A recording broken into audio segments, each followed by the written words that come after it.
Si Eman at Jasmine ay magkasama na ng higit sa 20 taon, ngunit ang kanilang pagsasama ay hindi nagsimula ng madali.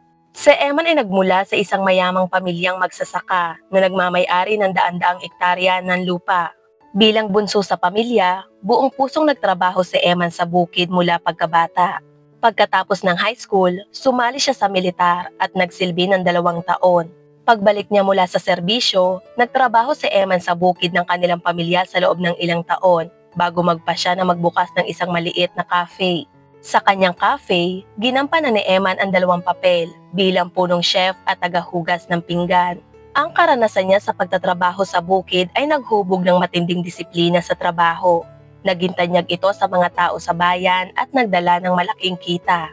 Ang kanyang mga kapatid ay pawang nag-asawa na at madalas siyang paalalahanan ng kanyang mga magulang na pag-isipan ang pag-aasawa at pagkakaroon ng sariling pamilya. Bilang isang gwapong binata, nakakuha si Emma ng maraming atensyon mula sa mga babae. Kaya't nakipag-date siya sa iba't ibang babae bago siya tuluyang nagkaroon ng seryosong relasyon kay Grace, isang dalagang mas bata sa kanya ng ilang taon. Dahil sa konserbatibong pamilya ni Eman, inilihim niya ang kanyang relasyon kay Grace, hanggang sa napagpasyahan niyang ipaalam ito sa kanyang mga magulang. Nang ipahayag niya ang kanyang balak na pakasalan ang babae, mariing tinutulan ito ng kanyang mga magulang. "Anak, hindi mo siya lubos na kilala. Narinig namin ang napakaraming hindi magagandang bagay tungkol sa kanya.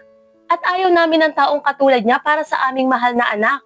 Mariing sinabi ng ina ni Emma na si Irene.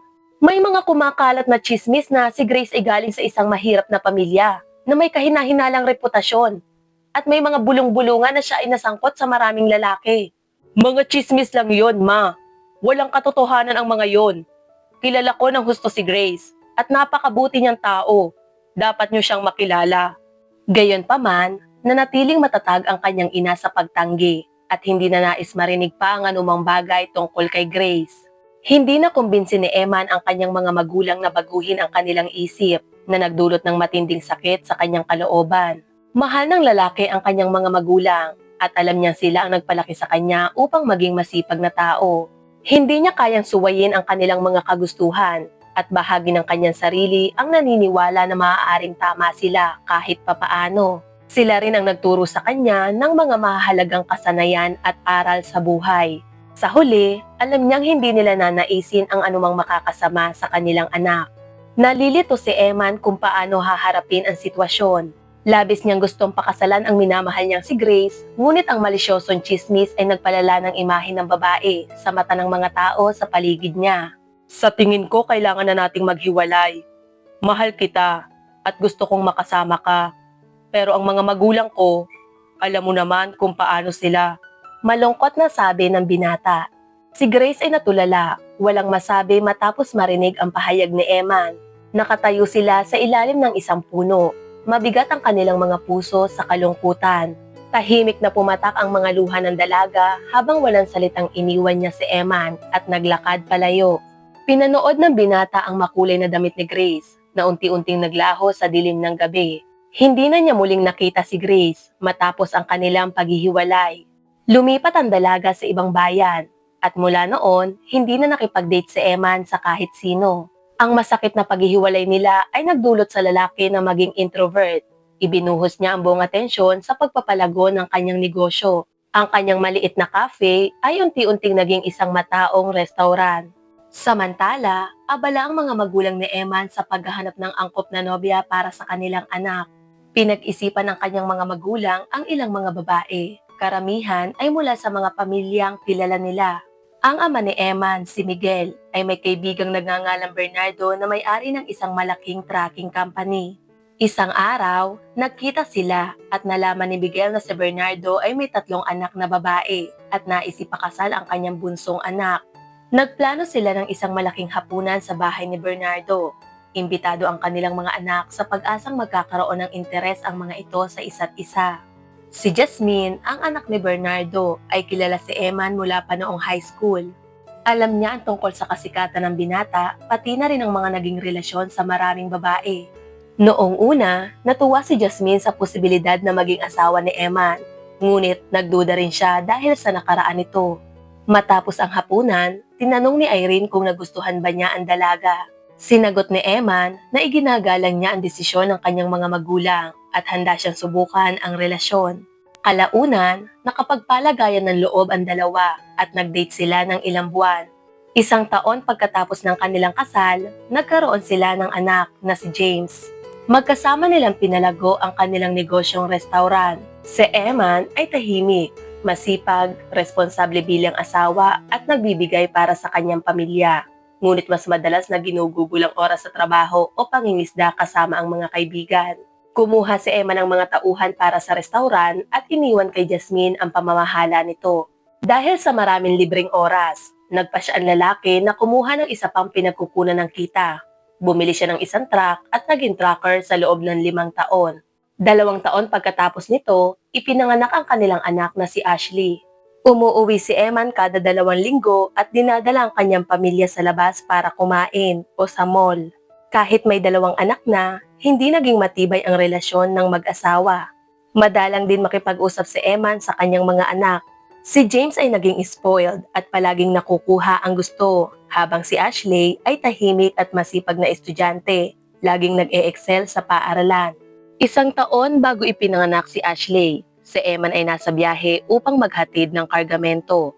Tumigil siya sa isang gasolinahan isang gabi at nakasalubong si Kate, isang babaeng nasiraan ng sasakyan. Mas matanda si Kate ng 2 taon kay Eman at mula nang sumakay siya sa truck ng lalaki, hindi siya tumigil sa pagtatanong. Hindi matandaan ni Eman ang huling pagkakataong may nagpakita ng ganoong interes sa kanya. Habang nagmamaneho, naramdaman niya ang hindi maipaliwanag na atraksyon kay Kate na isang estranghera. Nang makarating sila sa lungsod, ibinaba ni Eman ang babae. Ngunit ang pakiramdam ng koneksyon na iyon ay nag-iwan ng malalim na bakas sa kanya. Heto, tawagan mo ko kung sakaling maista ka ulit sa daan. Dumadaan ako dito 1 beses kada linggo. Sabi ni Eman, nakangiti habang inaabot kay Kate ang isang papel na may nakasulat na numero ng kanyang cellphone.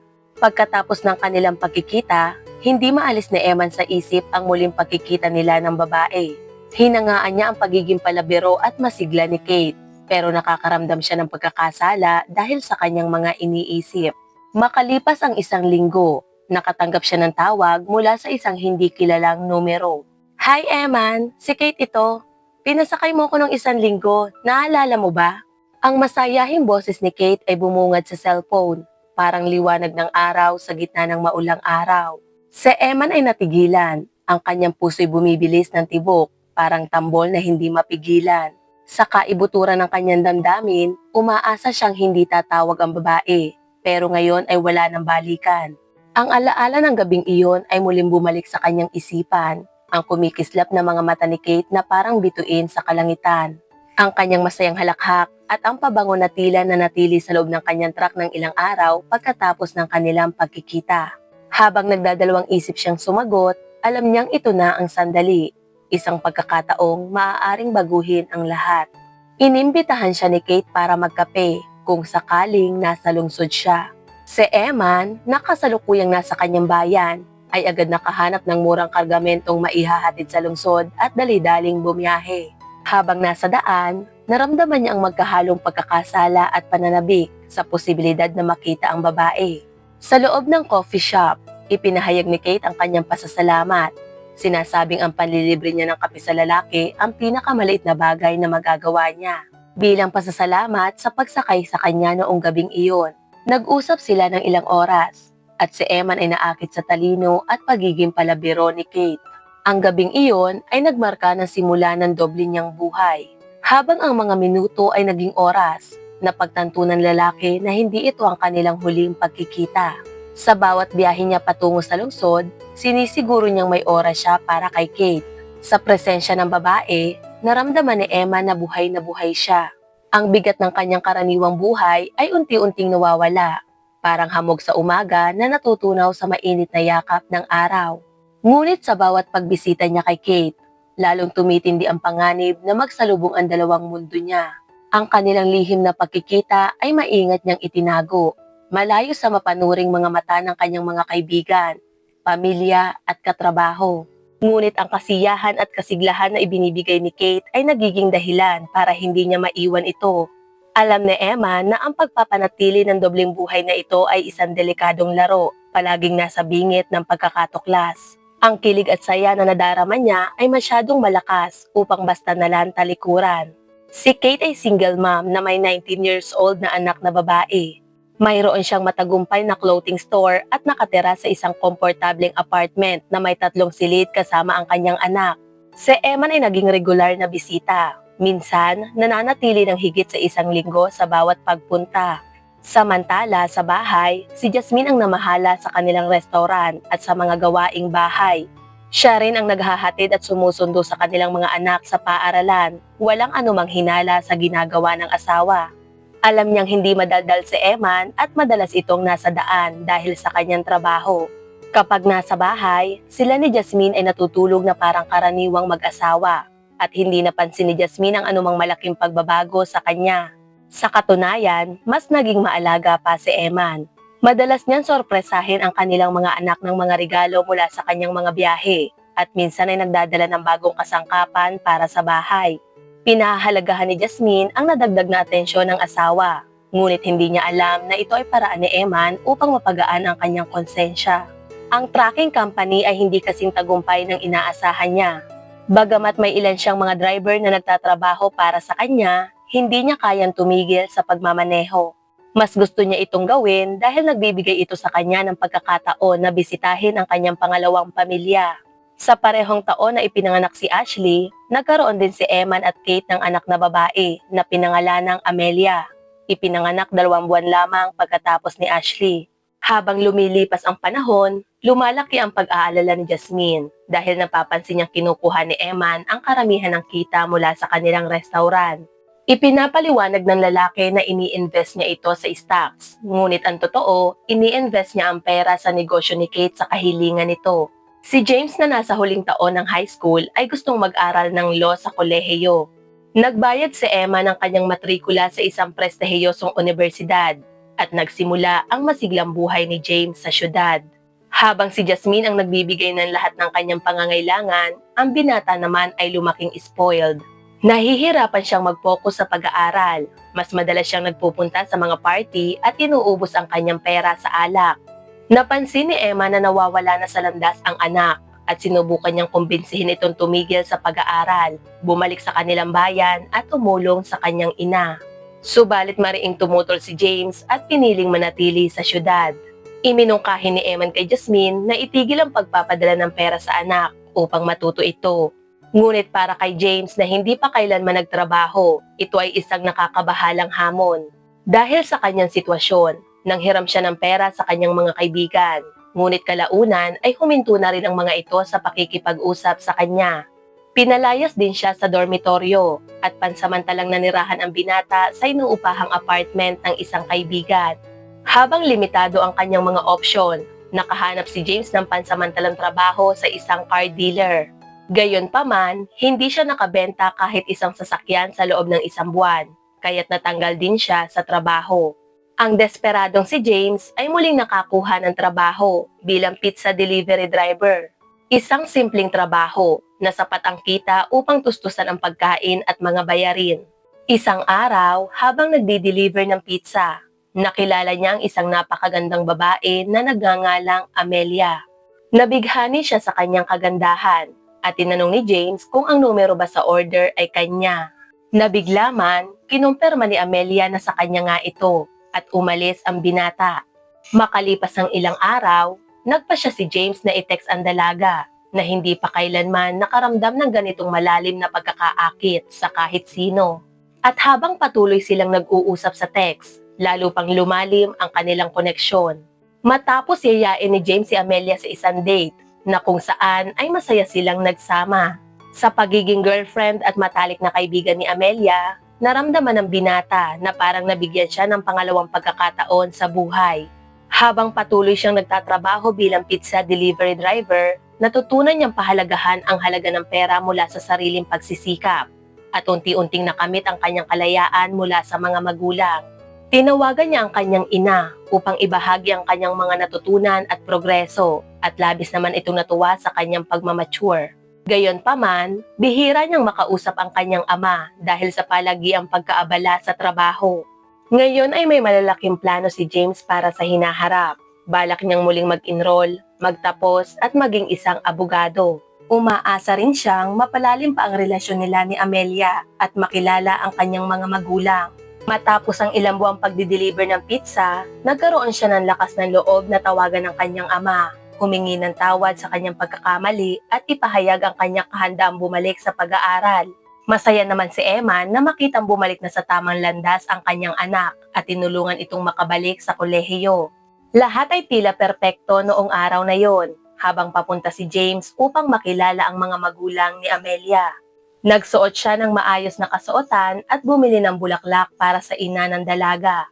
Nang makarating siya sa apartment, narinig ang pag-echo ng doorbell sa mga silid. Binuksan ni Kate ang pinto at ang kanyang mainit na ngiti ay agad nagpatahimik ng kaba ni James at ang walang kupas na kagandahan na nagpatigil sa hininga ng binata. "Welcome, James. Pumasok ka."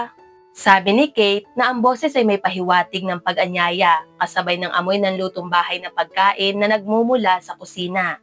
Pumasok ang binata at napansin ang mainam na disenyo at mainit na atmosfera ng tahanan.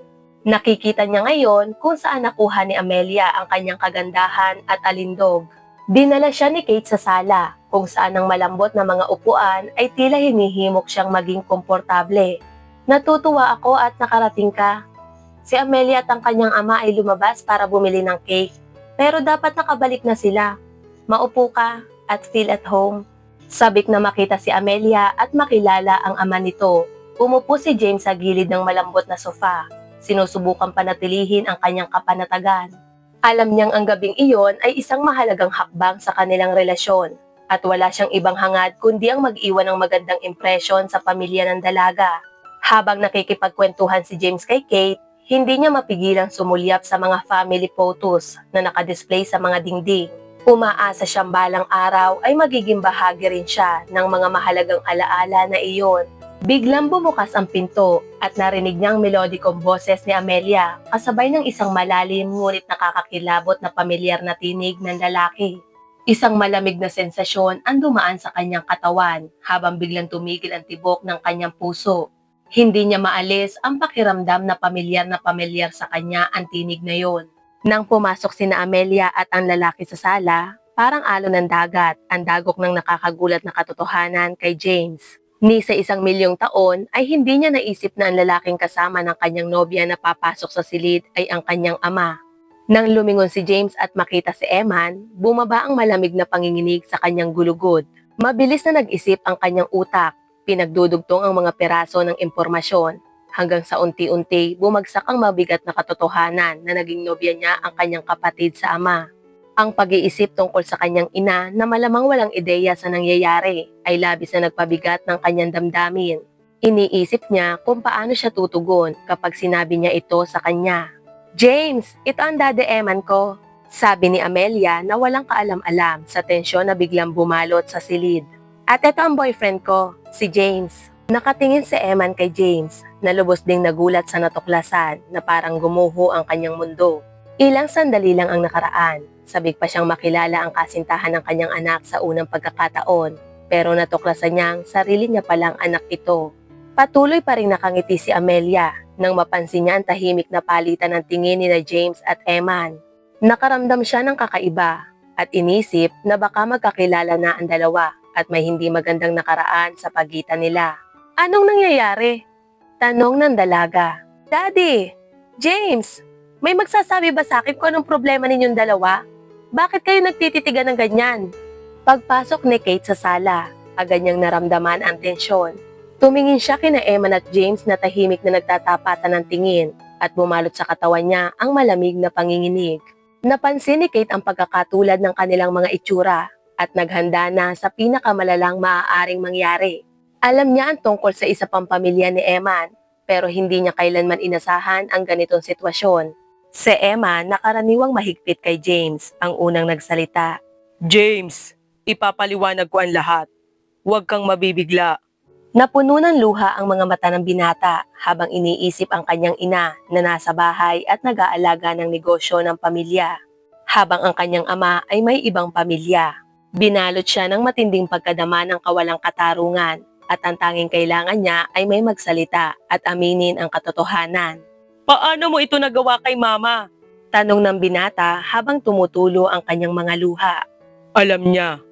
Sagot ni Eman, mabigat ang boses sa bigat ng kanyang pag-amin. Alam na niya ito noon pa. Ang revelasyong iyon ay tumama na parang kidlat, iniwang tulala ang lahat.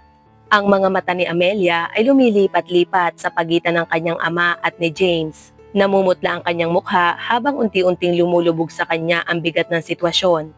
Maging si Kate ay mukha ring nagulat, nanginginig ang kamay habang inaabot ang kanyang baso ng tubig. Nakatingin si James sa kanyang ama nang hindi makapaniwala. Mabilis ang takbo ng kanyang isip habang sinusubukang intindihin ang kanyang narinig. Ang pag-iisip na matagal nang itinago ng kanyang ina ang lihim na ito ay masakit, nagdulot ng damdaming pagkakanulo at kawalang magawa. Bakit? Tanong niya ng may panginginig na boses, magkahalong galit at lungkot. Bakit niya hinayaang mangyari to? At paano mo nagawang mabuhay ng ganito? Alam na sinasaktan mo ang pamilya natin. Napabuntong hininga si Eman. Hinaplos ang kanyang buhok habang hinahanap ang tamang paliwanag. Komplikado ito, James. Sabi ni Eman na may sakit sa kanyang mga mata habang nakatingin sa anak. Ang mama mo at ako, gumawa kami ng desisyon noon na akala namin ay pinakamabuti para sa lahat. Pero hindi ko kailanman gustong saktan ka o siya. Patawarin mo ko sa lahat ng sakit na naidulot ko. Si James na labis pa ring emosyonal ay lumingon kay Kate na may halong galit at sakit sa kanyang mga mata. Bakit sinira mo ang pamilya namin? Inisip mo ba kami? Tanong niya. Nabibiyak ang boses sa bigat ng kanyang nararamdaman. Napuno ng luha ang mga mata ni Kate habang tinitingnan si James. Kirot ang nadarama sa puso sa sakit na hindi sinasadyang naidulot niya. Huminga siya ng malalim, pilit pinatatag ang sarili bago sumagot. Nang magsimula ang lahat, binalaan ko si Eman tungkol sa lahat. Paliwanag niya, puno ng emosyon ang boses. Sinabi ko sa kanya na hindi natin pwedeng ipagpatuloy ito, na hindi ito tama. Pero ang papa mo, siya ang laging bumabalik. Hindi ko kailanman gustong saktan kayo. Patawarin ninyo ako. Lumabas si James ng apartment at naglakad ng walang direksyon habang pinoproseso ang nakakagulat na revelasyon. Galit siya sa kanyang ina dahil hindi sinabi sa kanya ang totoo. Kinagabihan, tinawagan niya si Jasmine at ikinuwento ang lahat. Nang tanungin niya kung bakit hindi siya nakipaghiwalay sa ama kahit alam ang katotohanan, ipinaliwanag ni Jasmine na minsan na niya itong pinag-isipan, pero nag-alala siya para kina James at Ashley. Pinakasalan niya si Emma noong matagumpay na itong negosyante at hindi siya sigurado kung kakayanin niyang buhayin ang mga anak kung maghihiwalay sila. Lumipas ang panahon at halos lahat ng miyembro ng pamilya ay may alam na sa ibang pamilya ni Eman, ngunit hindi siya nakaramdam ng pagsisisi. Hindi niya ito itinuturing na pagtataksil dahil natupad naman niya ang mga inaasahan ng kanyang pamilya sa pagpapakasal sa babaeng pinili nila para sa kanya. Malinaw na hindi siya kailanman tunay na nagkaroon ng koneksyon kay Jasmine. Minsan, nais ng mga magulang ang pinakamabuti para sa kanilang mga anak nang hindi isinasaalang-alang kung ito ay magiging matagumpay. Sa kwentong ito, lahat ay nagdusa. Si Jasmine at ang kanyang mga anak, ang anak ni Eman kay Kate at maging si Eman mismo dahil sa kagustuhan ng kanyang mga magulang. Itinigil ni James ang pakikipag-usap kay Amelia dahil ang pakikipagrelasyon sa kanyang kapatid ay labag sa kanyang prinsipyo. Hindi rin siya nakipag-usap sa kanyang ama. Sa halip ay nagtuon siya ng pansin sa pagsusumikap. Nagkaroon si Emma ng anak na lalaki kay Kate at tuluyan ng hindi itinago ang kanyang pangalawang pamilya. Nang ikasal si James, dinala ni Emma ang lahat ng kanyang mga anak mula sa parehong pamilya. Ipinahayag na sila pa rin ay isang pamilya sa kabila ng lahat. Nagkita-kita sila at nag-enjoy sa piling ng isa't isa. Ngunit wala si Kate dahil hindi siya welcome. Habang tumatanda si Eman, unti-unti niyang naramdaman ang matinding pagsisisi sa paraan ng pagtrato niya kay Jasmine. Madalas siyang umuuwi ng lasing at humihingi ng tawad sa kanya dahil sa pagkasira ng kanyang buhay. Ayaw ni Jasmine makipaghiwalay at pinili niyang ipagpatuloy ang ganitong pamumuhay hanggang sa huli. Sa kanyang kasal, nakatayo si James malapit sa altar. kinakabahan habang hinihintay ang pagdating ng kanyang magiging asawa. Habang iniikot niya ang tingin sa mga bisita, nagtagpo ang kanilang mga mata ni Amelia. Ang alaala ng magulong paglalakbay ng kanilang pinagdaanan ay nagdulot ng kaunting pagka-awkward kay James. Ngunit nangumiti si Amelia ng banayad at nagbigay sa kanya ng isang mapagtaguyod na tango. Nakaramdam siya ng ginhawa. Hanggang ngayon, ang mga pamilya ay namumuhay na parang walang nangyari. Patuloy na magkasama sa iisang tahanan sina Eman at Jasmine, ngunit wala nang anumang pagiging malapit sa kanilang relasyon. Ang kanilang pagsasama ay isang praktikal na kasunduan. Anyo ng normal na pamumuhay na pinatili alang-alang sa pamilya. Mas madalas kasama ni Eman si Kate. Si James, na ngayon ay nagpapalaki ng anak kasama ang kanyang asawa na si Bella, ay lumayo na sa kanyang ama at determinado ng maging independent. Hindi na tumatanggap ng anuman tulong mula kay Eman. Ang kanilang relasyon ay naging formal na pangnegosyo lamang. Nakatuon si James sa pagtayo ng matatag at masayang buhay para sa sarili niyang pamilya. Nakakagulat na ang dalawang anak na babae ni Eman mula sa magkaibang babae, sina Ashley at Amelia, ay naging matalik na magkaibigan. Pareho silang nag-aral sa parehong universidad na tila itinadhana upang magtagpo sila. Habang lalong naging malapit ang dalawa, madalas nilang pag-usapan ang kanilang ama. Nagbabahagi ng mga nakakatawang kwento tungkol kay Eman at namamangha sa dami ng kanilang pagkakatulad. Isang kakaibang pakiramdam ang malaman na pareho sila ng ama kahit na may galit ang kanilang mga ina sa isa't isa. Hindi pa kailanman nagkita sina Jasmine at Kate at walang plano si Jasmine na gawin ito. Nakatuon siya sa pagpapagaling at pag-usad sa kanyang buhay. Pinipiling wag nang balikan ang nakaraan o buksan ang mga lumang sugat.